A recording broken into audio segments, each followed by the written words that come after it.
Welcome to another captivating story presented by Black Soap Stories TV. Join me as I share tales of talented authors who have truly captured my imagination. Today's narrative comes from the book The Fall of a Yahoo Boy by Stanley Olise. When Musa expressed his desires to learn the Yahoo business, his father, Papa, was thrilled because he saw it as a highly profitable venture. Mama, however, opposed it, labeling it theft despite the business name. Despite her reservations, she respected her husband's decisions dutifully. The following day, Papa took Musa on a 4-hour journey from Ufo to Benin City to meet chairman who would mentor him in the trade. Along the way, Papa encountered what he considered bad omens. A cock crowing at an odd hour, his new trousers tearing as he mounted chairman's bike, and a fall from the motorcycle that left him with a painful burn from the silencer. After Papa departed from Benin, Chairman purchased a new phone for Musa and set up essential apps for his new venture. Chairman assigned Sammy to train Musa on using these apps, enabling him to begin communicating with potential clients. Prior to this, a fake profile had been created for him. Henceforth, Musa operated under the alias Nicholas Northwich, posed as a military doctor engaged in peacekeeping mission in Africa. Nicholas Northwich garnered numerous friends requests due to his attractiveness, some flirtatious, others simply poking fun. Among them was Mukasluni, an American widow who swore off love. Nicholas eventually changed her mind and they became long-distance lovers. Soon, Nicholas informed Mukasluni of an urgent need for $10,000 for an appendicitis operation, claiming he had half the fund and needed the rest. The following day, Mukasluni sent him $5,000, marking the start of many more transactions. The chairman assisted Musa in processing the money, taking a cut of the funds. Musa was introduced to a new client named Vanessa Nepo, a Brazilian woman who had moved to the United States of America and established her own salon in Chicago. Vanessa, a beautiful woman seeking companionship, was captivated by Nicholas Northwich when he contacted her. She admired his appearance and occupation, believing he could be the ideal partner for her. Vanessa even shared her gratitude in church, thanking God for bringing such a man into her life. Before long, Nicholas began requesting money from Vanessa. Initially, he claimed to be stranded in Uganda and needed funds to return to his base. Wanting to assist him, she sent him money. Another time, he asked for money for surgery. Despite finding his story implausible, Vanessa sent him another $20,000. Musa continued to receive money from Vanessa Nepo, facilitated by Chairman through the Apex Bank. Chairman, who knew the bank manager, introduced Musa to him to facilitate the transactions. That morning, Vanessa woke up feeling down. She had borrowed $300,000 from United Crystal Bank for Nicholas Northwich, who promised it was for a hospital he planned to start when he returned to the States. After sending the money, Nicholas vanished.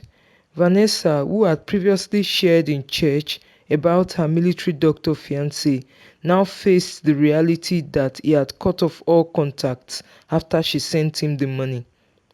Feeling overwhelmed, she went to the pharmacy to buy medications to kill herself.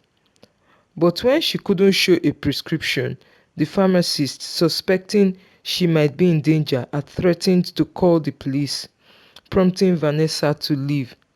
Later that day, Bank representatives visited Vanessa, questioning why she hadn't repaid the loan and informing her that she had only a week to leave her home, which she had used as collateral. Back in Nigeria, Chairman Musa and Sami were at the club thoroughly enjoying themselves. They were surrounded by scantily dressed girls of various size and shape.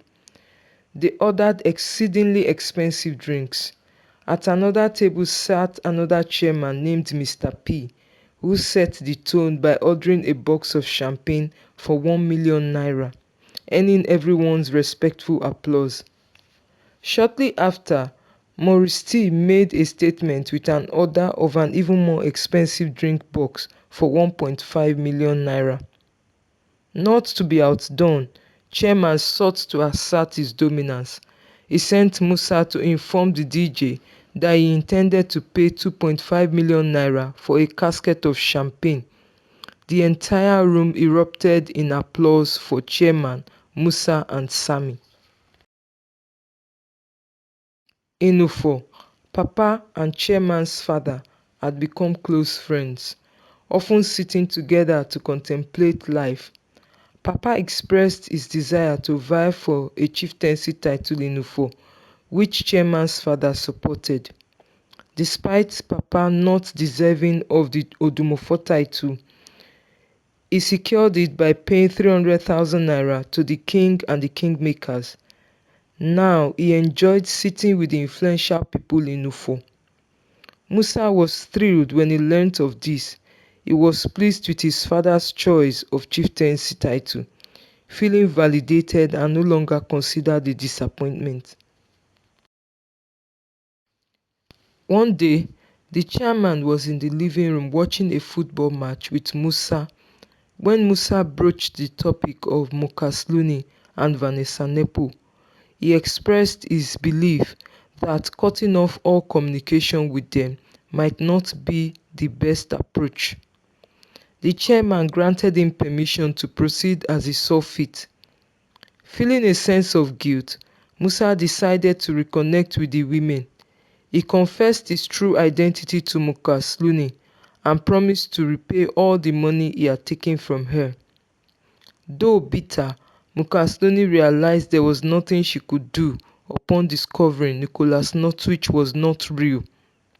Meanwhile, Vanessa struggled to move forward after learning Musa's true identity as Musa Alumako, a name she would never forget. Her absence from the salon had caused her to lose most of her customers. She had also lost her house. She rented an apartment and began rebuilding her life from scratch. Back in Ufo, despite all efforts to heal Papa's leg, the wound only worsened. Mama eventually called Musa, who decided to bring his father to the United States for treatment.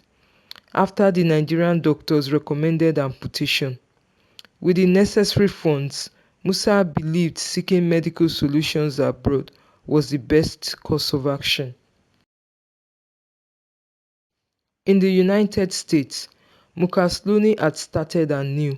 She met Philip Morrison, an American doctor and FBI agent in Texas, where she had settled and found employment. Meanwhile, Vanessa continued to struggle with depression as she tried to rebuild her life. Haunted by memories of Musa, the man who had cheated her out of everything she had worked for. At the hospital in Texas, Papa was admitted. When Musa and Papa arrived, Mukasluni was not on duty initially, but began her shift later that day. Musa had already left to secure a hotel where he would stay during Papa's treatment. The next day, Musa was so preoccupied with Papa that he didn't recognize Mukasluni when she greeted him at the hospital. Mukasluni, however, felt a sense of familiarity with the name and face. After finishing her shift and returning home, she reviewed her diary where she had documented the dates and events of Musa's fraud against her. She then checked the image she had saved on her computer and confirmed it was indeed the same person. She printed the picture and approached her husband, Philip Morrison, who visited the hospital room, where he confirmed that the person was indeed Musa, the same individual who had defrauded Mukasluni years earlier. They promptly called the police to apprehend Musa. Despite Papa's objections, Musa was handcuffed and transported to the police station. Following interrogation, it was established that Musa was the perpetrator. He was subsequently moved to a holding cell pending formal charges in court. In Texas, Vanessa Nepo was watching the news when she recognized Musa, a 25-year-old man arrested for fraud. His name triggered memories of how he had defrauded her of all her life savings back in Chicago. Determined, she went to the police station to file a petition against Musa. Vanessa explained to the police the details of her case, prompting further investigation. During the investigation, Musa disclosed that his father had introduced him to the chairman who taught him internet fraud. Consequently, the Texas police arrested Musa, his father referred to as Papa, the chairman and Sammy. They were all charged and brought to the court. The trio of Musa, Sammy and chairman received life imprisonment sentences, while Papa was sentenced to 12 years in prison.